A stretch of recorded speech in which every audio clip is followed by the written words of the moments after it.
तर युक्रेनच्या लवीव शहरातून माहिती घेऊयात। आमचे प्रतिनिधी प्रणय उपाध्याय सध्या आपल्या सोबत आहेत। प्रणय, फिलहाल के क्या अपडेट है आपके पास?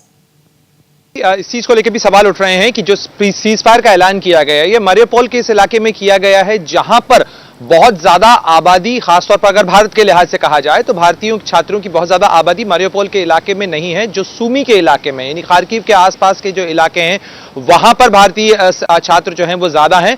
और फिलहाल ये लेकिन फिर भी एक पॉजिटिव खबर जरूर कही जा सकती है, क्योंकि जिस तरीके से सीज फायर को लेकर आशंका जताई जा रही थी कि सीज फायर का ऐलान होगा नहीं होगा, कब तक होगा, किस तरह से होगा, जो समझौता बेलारूस के अंदर दोनों देशों के बीच में हुआ था उसके बाद से इस चीज को लेकर आशंका थी। लेकिन अब एक पहला कदम जरूर उठा है। जो समझौता हुआ था 2 दिन पहले दोनों देशों के बीच दूसरे दौर की जो बातचीत हुई थी उसके बाद, तो एक महत्वपूर्ण कदम जरूर है कि रूस ने इस चीज का ऐलान किया है कि 600 आवर्स जीएमटी से, या यानी भारत के वक्त के अनुसार ये करीब 5.5 घंटे का अंतर हुआ।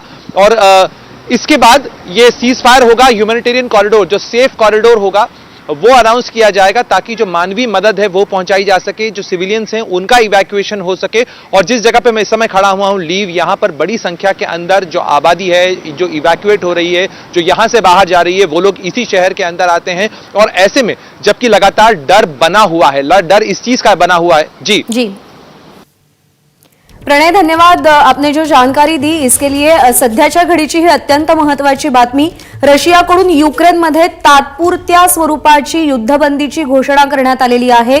नागरिकांना सुरक्षित स्थळी जाण्यासाठी सुरक्षित कॉरिडॉर निर्माण करून देता यावा, यासाठी रशियानं हे पाऊल उचललेलं आहे।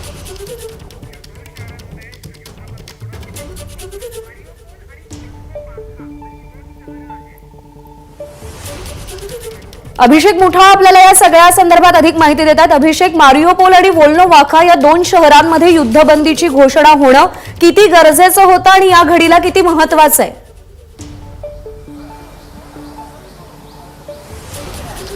बरोबर आहे प्रज्ञा, साधारणपणे आपण प्रामुख्याने जेही आतापर्यंत आपल्याला तज्ञांनी सांगितलं आहे त्याच प्रकारचे हल्ले जे आहेत ते मोठ्या प्रमाणात आताला खार्किव असेल किंवा त्या परिसरामध्ये होताना बघायला मिळत आहेत। यात मारियोपोल ही बंदर आहे, प्रामुख्याने मोठ्या प्रमाणात इथनं शिपिंग असेल किंवा मग जे पण आयात निर्यात होतोय ते या शहरामधनं मोठ्या प्रमाणात होत होती।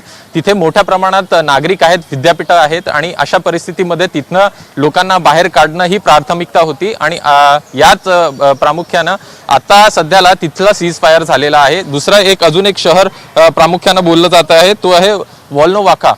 हे देखील या शहरामध्ये देखील सीज फायर करण्यात आलेला आहे आणि ह्या 2 महत्त्वाची ही शहरं मानली जातात। मोठ्या प्रमाणात आर्थिक घडामोडी इथे घडतात आणि त्याला मोठ्या प्रमाणात टार्गेट करण्याचा प्रयत्न जो आहे तो रशियन सैनिकांकडून करण्यात आलेला आहे। आत्ताला सध्याला शेलिंग जी आहे ती खार्किव असेल, मारियोपोल असेल, इर्पिन असेल, केव असेल, या सगळ्या शहरांमध्ये होताना बघायला मिळतात। आणि ही सगळी शहरं जी आहेत ही युक्रेन मधली प्रमुख शहरं आहेत। म्हणजे जिथनं पूर्णपणे आर्थिक घडामोडी मोठ्या प्रमाणात या शहरांमधनं घडत असतात त्या शहरांना प्रमुख टार्गेट करायचं आणि ही पहिली शहरं हातात घ्यायची असा प्रयत्न एकूणच रशियन सैन्याचा वेळोवेळी दिसलेला आहे। आणि तसं अनेक तज्ञांकडनं देखील शक्यता ती वर्तवण्यात आलेली आहे। त्यामुळे आताचा जो सीज फायर आहे तो महत्त्वाचा आहे, कारण की इथनं नागरिक जे आहेत ते निघतील जेणेकरून त्यांचे प्राण वाचतील। आधी देखील आपल्याला माहिती आहे की चर्निहाइव या शहरामध्ये मोठ्या प्रमाणात नुकसान झालेलं होतं, बिल्डिंग्स अख्ख्या कोलॅप्स झालेल्या होत्या। साधारणपणे आता बघायचं झालं तर तो आकडा मृत्यूचा 33 झालेला आहे। त्यामुळे अशा परिस्थितीमध्ये कुठेतरी हे सीज फायर करणं हे महत्त्वाचं होतं आणि त्याच प्रकारे सध्याला रशियाने केलेला आहे आणि त्याचा एकूण मदत जी आहे ती आता तिथे पोहोचू शकेल। अभिषेक, आणखी एक महत्त्वाचा मुद्दा की ही युद्धबंदीची घोषणा जरी झालेली असली तरी ती तात्पुरत्या स्वरूपाची आहे। जे विश्लेषक आहेत ते असं म्हणतात की ही युद्धबंदी उठल्यानंतर हे युद्ध आणखी तीव्र होऊ शकतं। बरोबर आहे प्रज्ञा, आतापर्यंत आपल्याला तशाच प्रकारचे जे संकेत आहेत ते रशियन सैन्याकडनं दिसत आहेत। म्हणजे आताला जेव्हा शैलेंद्र देवळणकर बोलत होते तेव्हा त्यांनी सांगितलं की 6 तासासाठी हे सीज फायर थांबवण्यात आलं होतं। एअर रेड्स मोठ्या प्रमाणात खार्किव शहरावर होत होते। आपल्याला माहिती आहे खार्किव आणि सुमी या शहरामध्ये मोठ्या प्रमाणात भारतीय नागरिक होते आणि त्यांना इव्हॅक्युएट करण्यासाठी प्रयत्न जे आहेत ते केले गेलेले होते।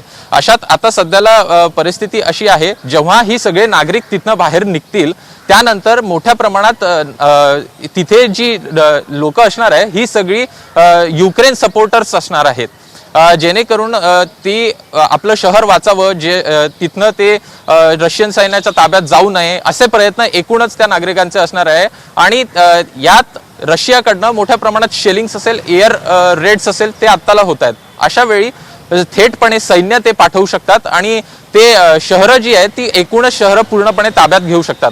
अशा प्रकारचं आपल्याला सध्याला खर्सन शहरामध्ये बघायला मिळत आहे. खर्सन शहर हे पूर्णपणे आत्ताला सध्या रशियाच्या ताब्यामध्ये आपल्याला दिसत आहे. त्यामुळे त्याच प्रकारचा काहीसा हा भाग आहे. आणि महत्वाचं सांगायचं झालं तर ही जी शहरं मी आत्ताला सगळी बोललो, खार्किव्ह असेल, चर्निहाइव्ह असेल, ही सगळी पूर्व भागात आहे. म्हणजे डॉनबास रिजन जे आहे जिथे सध्याला मोठ्या प्रमाणात रशियन सेपरेटिस्ट आहेत त्यांच्याकडनं जो पाठिंबा जो रशियाने दिलेला आहे ही सगळी टेक ओव्हर करण्याचा प्रयत्न करतात. त्यामुळे येणाऱ्या काही दिवसामध्ये मोठ्या प्रमाणात ही शहरं पूर्णपणे ताब्यात घेण्याचा प्रयत्न जो आहे तो सध्याला आपल्याला रशियन सैन्याकडनं होताना बघायला मिळतोय. आणखी एक महत्वाचा मुद्दा यामध्ये अभिषेक, की साधारण किती काळासाठीची युद्धबंदीची घोषणा करण्यात आली आहे, त्या संदर्भातले काही अपडेट्स आहेत का?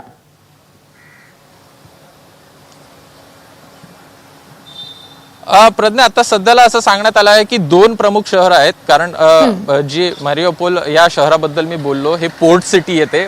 पोर्ट सिटी प्रामुख्यानं ही युक्रेन आणि रशिया आणि त्या याच्या जवळपास आहे. अझोव हे जे सी आहे, जे समुद्र आहे त्या जवळपास ही पोर्ट हा बिलॉंग करतो. आणि त्यातनं एक प्रमुख कारण असं आहे की हे जवळपास हे रशियाच्या जवळपास हे शहर येतं आणि तिथनं मोठ्या प्रमाणात तिथे शेलिंग जी आहे ती करण्यात आलेली होती. अख्खच्या अख्खं हे पोर्ट जे आहे ते उद्ध्वस्त करण्यात आलं होतं. तसे व्हिज्युअल्स देखील आपण बघितलेले होते.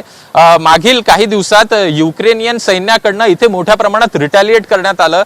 कारण की आपल्याला माहिती आहे की युक्रेन सैन्याकडे काहीही सध्याला पर्याय नाहीत. जेव्हा जेव्हा रशियन सैन्य त्यांच्यावर हल्ला करतं त्यावेळी हे डिफेन्सिव्ह होण्याचा प्रयत्न करतात आणि तशाच काहीचे प्रकार त्यांच्याकडनं होताना बघायला मिळतात. म्हणजे आता प्रामुख्यानं बोलायचं झालं तर जे आपला झापोर्झिया न्यूक्लिअर पॉवर प्लांट आहे तो काल ताब्यात घेतलेला होता. त्यानंतर देखील आपल्याला बघायला मिळालेलं होतं की युक्रेनियन सैन्याकडनं पुन्हा एकदा रिटॅलिएट केलं आणि त्यांनी ताब्यात घेतलं. अशाच काहीचा प्रकार हा मारियोपोलमध्ये देखील झाला, खार्किव्हमध्ये देखील झालेला होता. तर आता ह्याच प्रकारचं जे काही संकेत आहेत तसे आपल्याला सध्याला संकेत मिळत आहेत, जेणेकरून ते पोर्ट पूर्णपणे ताब्यात घ्यायचा, तिथली जी आयात निर्यात आहे ती पूर्णपणे बंद करायची, जेणेकरून युक्रेनला देखील मोठा जो फटका आहे तो बसेल. आणि जो आत्ताला अझोव हे जे पूर्णपणे भाग आहे तिथे देखील जे इंटरनॅशनल शिपिंग्स असेल किंवा मग इतर कार्गोज आहेत ते देखील पूर्णपणे थांबवण्यात आलेले आहेत. तिथे फक्त पूर्णपणे अधिराज्य जे सध्याला आहे ते रशियाचंच आपल्याला बघायला मिळत आहे. त्यामुळे एकूणच बघायचं झालं तर रशिया हा मोठ्या प्रमाणात प्रयत्न हेच करतो आहे की ही शहरं पूर्णपणे ताब्यात घ्यायची. या शहरांवरती पूर्णतः ताबा मिळवण्याचा रशियाचा प्रयत्न असणार आहे. सध्या काही काळाची युद्धबंदीची घोषणा रशियाकडून करण्यात आलेली आहे, युक्रेनी नागरिकांना एक सेफ कॉरिडॉर निर्माण करून देता यावा म्हणून. अभिषेक, धन्यवाद दिलेल्या या सगळ्या सविस्तर माहितीसाठी. एबीपी माझा, उघडा डोळे बघा नीट.